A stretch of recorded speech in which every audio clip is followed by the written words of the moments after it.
Hi guys, so I've been keeping my eyes on Qatar ever since last June when Saudi Arabia and its other Arab nations led a blockade against Qatar, accusing it of funding terrorism. The Emir of Qatar then went to America and had a meeting with Donald Trump, and Mike Pompeo has been recently appointed as the Secretary of State. As such, now Mike Pompeo is saying to Saudi Arabia, enough is enough in relation to the blockade of Qatar. As I said, Qatar are being leveraged right now. The blockade on Qatar kind of forced them to go to America and lobby them.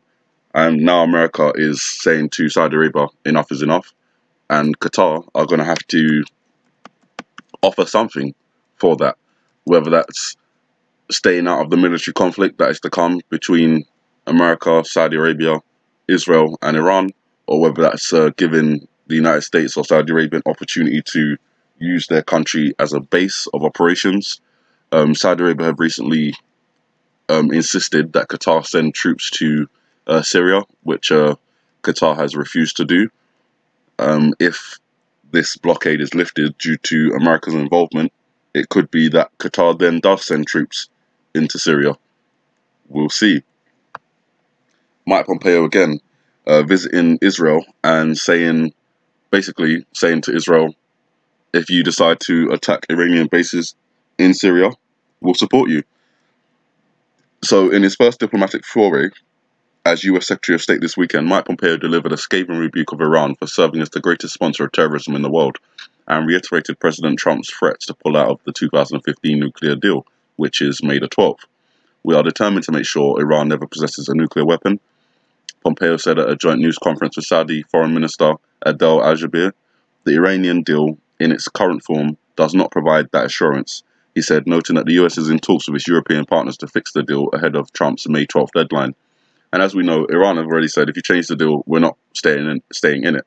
So even if the European partners and America agree on a fix to the deal, that would be a change to the deal, which Iran would not sign. Therefore, the Iranian deal gets ripped up. That leaves Iran to pursue its nuclear ambitions in any way it so chooses. Either way, it's not looking too good for the Iran nuclear deal, and it's definitely, in my opinion, it's definitely going to be scrapped.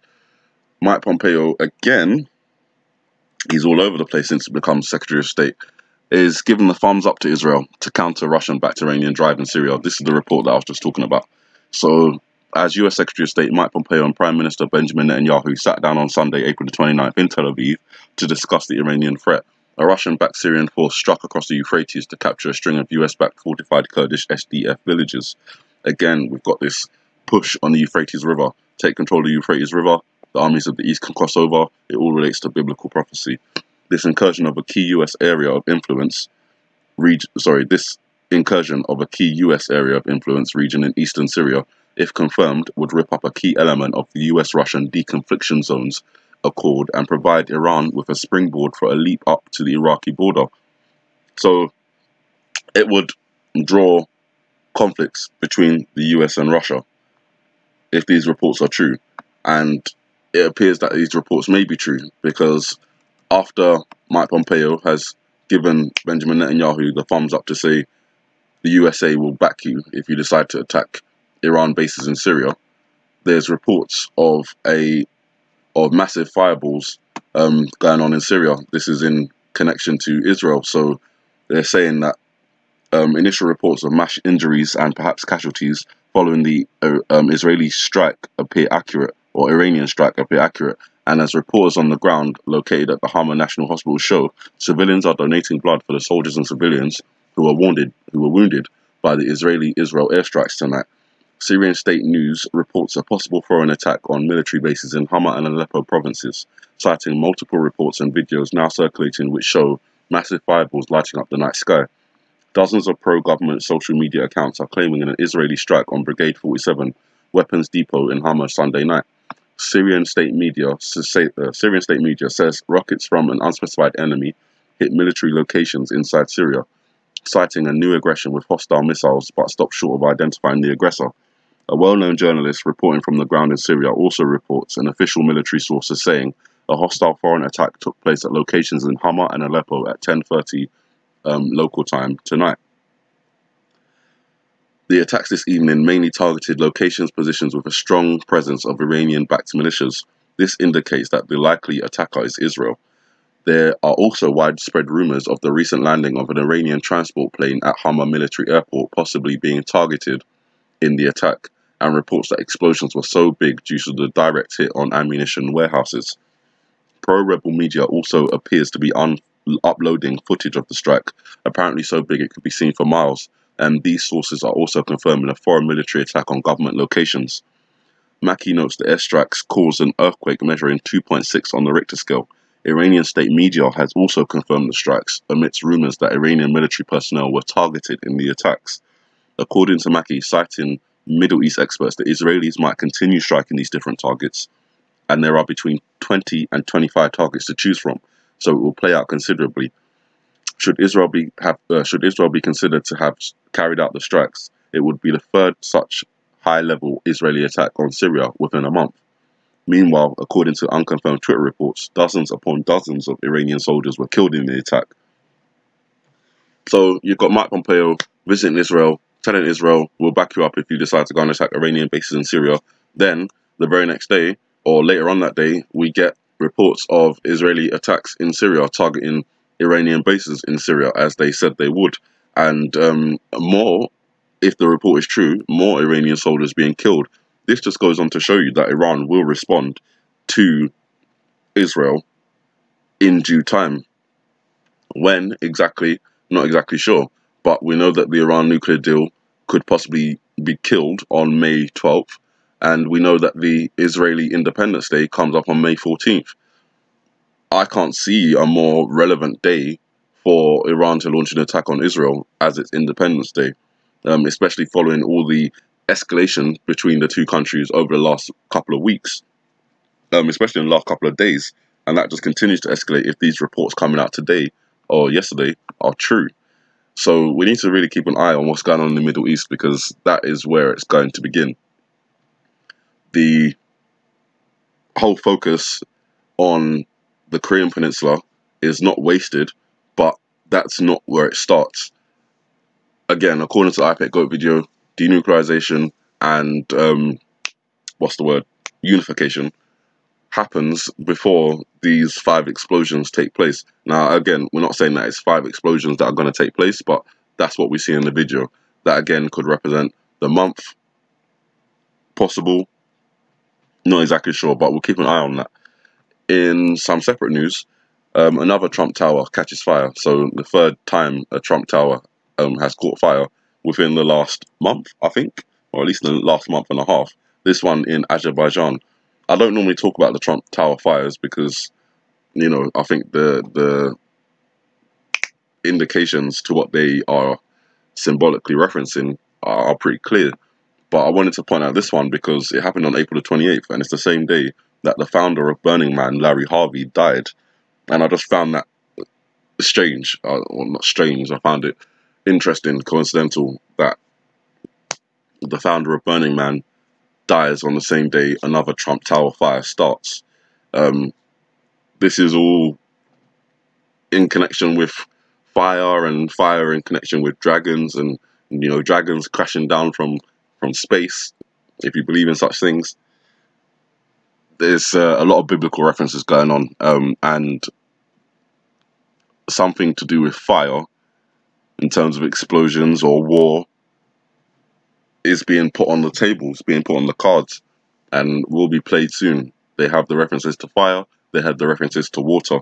They're two opposite elements, but one coming in the form of a mega tsunami and the other coming in the form of a nuclear attack. When these things will take place, I don't know, but the indications for them taking place are well established. North Korea vows to close nuclear site in May and adjust its time zone. I'm thinking, I don't know when the nuclear site is going to close, but I'm thinking the unification of the Korean Peninsula is a reference to the time zone adjustment. When North Korea and South Korea's times become one, they are unified. From that point, after that point, is when the war begins. Again, exactly when after that point, I don't know. But when two countries' times become one, they are unified. They're talking about denuclearization. They're going to denuclearize in May. When in May, I don't know. But if I was one of these Korean leaders and I was talking about unification, it would be more symbolic to unify on the 1st of a particular month. So the 1st of May is coming up tomorrow. It could be possible that we hear from North and South Korea that they've unified their time, which would mean the Korean Peninsula is unified.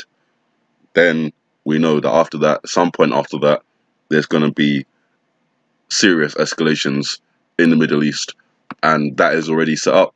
If the report about this attack going on in Syria is true, coming from Israel, and more Iranian soldiers have been killed, and we know that Iran have promised responses, and we know that Russia have brought their air defense systems into Syria, and we know that Russia have put their bombers and fighter jets in Iran. We know that these things are coming. America saying they're going to back up Israel, Russia backing up Iran. There you have the two nuclear superpowers ready to engage each other through the proxies of Iran and Israel. After that happens, the allies become involved, the American allies and the Russian allies. And there you have World War III. That's the rabbit hole that we're currently about to fall down. Sorry.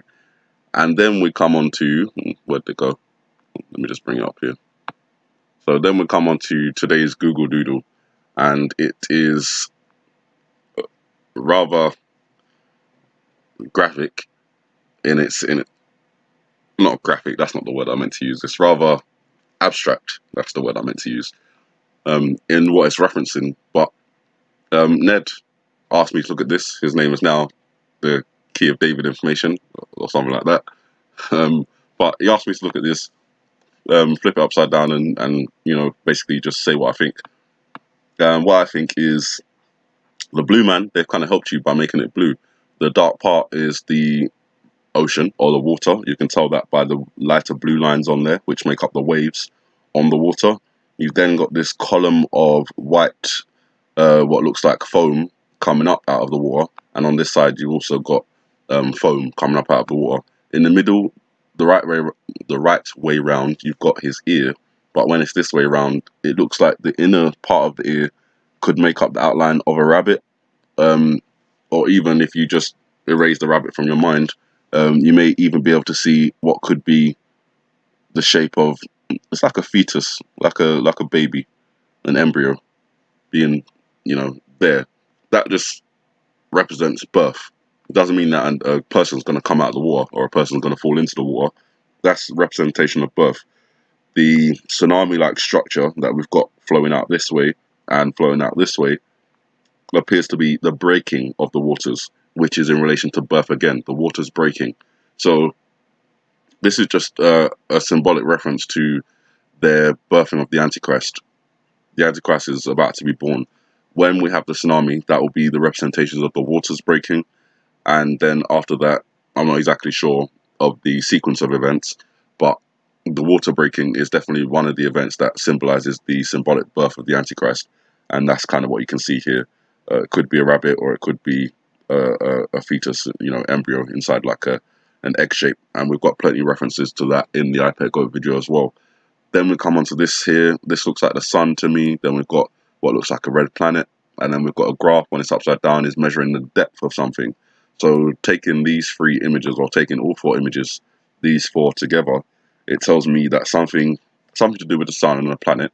And we've had lots of rumors about this planet X, Nibiru, the red planet, being hidden by the glare of the sun.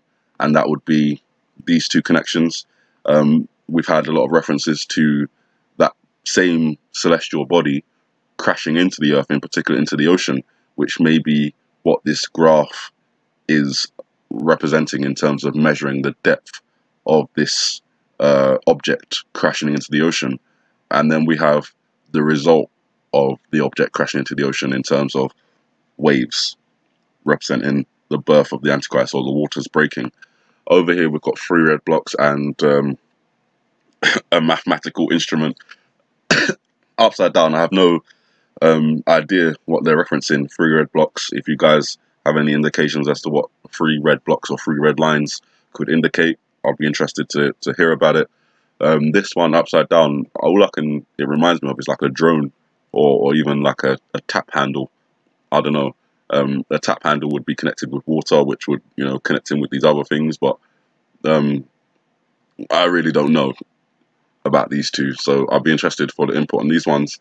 These ones I'm pretty confident in terms of sun glare, some sort of red planet or red celestial body, a measure of depth, and representation of waves, ocean, and something crashing into it, generating a large tsunami wave which flows out both directions in terms of to the west and to the east.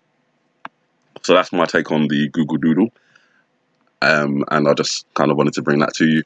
In relation to that, in terms of asteroids crashing into the Earth and generating tsunamis, we have a report that came out yesterday that says we had 5 asteroids fly by yesterday, the latest of which flew by at, I think it was 9:15 GMT time. So it's not entirely impossible that an asteroid could strike the Earth and we wouldn't be told about it. We're getting reports out that NASA saying that there's millions of asteroids that they are either unable to track or, you know, haven't tracked as of yet. They're more focused on the really, really massive ones, but there's other ones that can be equally as, not equally, but, you know, devastating in their own respect that haven't been tracked. We hear reports or read reports all the time of asteroids being detected after they've passed the Earth.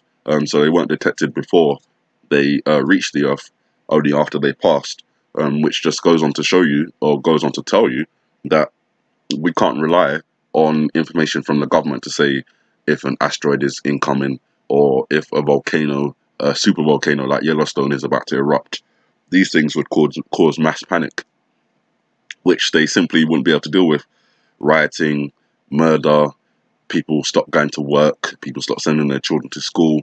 Society comes to a standstill just immediately. People will just, you know how people react in those kind of situations. Selfishness will come forward. People will be trying to preserve their lives and all sorts of things will be going on. So when it comes to these earth-changing events that we're talking about, I don't expect to hear about them on the news before they happen, because it will just cause mass panic, and they really don't want to tell us these kind of things. So we have to keep an eye on the small little reports that we get and piece them together to give us an entire picture. And the last thing I want to talk about is Yellowstone. One of the largest geysers at Yellowstone has basically erupted for the 3rd time in a month, or in the past 6 weeks. This is leading geologists to speak about the unusual activity. The last time a geyser erupted 3 times within a 6-week period was in 2003. So it's not an event that happens every year, something to pay attention to. The eruption of a geyser is not necessarily an indication of an eruption of the entire volcano, but it could also be an indication of the eruption of an entire volcano. So you kind of just have to monitor other things that are going on there as well. Possibly if there's any, if the land is pushed up at all, if there's any seismic earthquakes, those kind of things we have been hearing about. So Yellowstone is obviously an active volcano. The evidence suggests that it has erupted in the past. The evidence suggests that it will erupt again in the future. We don't know exactly when, but, well, we, as us watching this video, don't know exactly when, but if someone or someones are intending to activate that volcano on purpose, then they will know, and it's possible that the message could be put out there in terms of when this event is due to take place. The reports of them wanting to drill into the volcano, pump water into it to kind of cool it down, only says to me that the volcano is heating up. They're worried about something, which is why these new crazy out-of-the-box ideas are being presented. Something's going on at Yellowstone. We don't know what. Something's going on in the earth. We don't know what. Earthquakes are raging all over the place. Volcanoes are waking up all over the place. And they're focusing on Yellowstone to try and cool it down for whatever reason. And the only thing I can think of is Yellowstone is showing more activity than it has shown in the past. And there's a possible indication that the volcano could erupt sometime in the future, possibly in the near future. And the scientists and experts are trying to figure out a way to stop that from happening. If they can, more than likely though, their meddling in such events will only increase their, I don't know, I was going to say velocity, so like a moving object, but you know what I mean. They'll increase their likelihood of happening.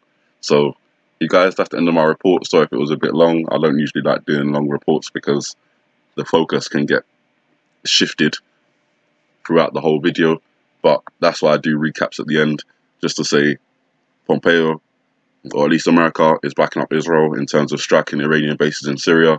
They may have already gone ahead and done that. Today, we're still waiting for the response from Iran that could come around Israel's Independence Day. This all can't happen according to the IPEC Goat video. This whole war in the Middle East can't happen until North Korea have denuclearized and unified. And if it is the case that they're going to unify their time zone, which could take place on May the 1st, I would do it on May the 1st if it, you know, fresh month, start anew. We've just had talks about peace and safety and all that kind of stuff. So let's unify on May the 1st in terms of time zone. Then Kim Jong-un has said that he's invited the media to show this closing of the nuclear test site, which would be the denuclearization. And I'm expecting all of that to happen before May 14th, at least before May 12th, to be honest. So that the denuclearization, the unification of the Korean Peninsula is set up and ready by May 12th. May 12th comes, the deadline for the Iran nuclear deal comes, that ends. And then on May 14th, the Israel Independence Day comes, and Iran may decide that that's a great day to launch their attack on Israel. You guys have a good morning, good afternoon, good evening, and God bless.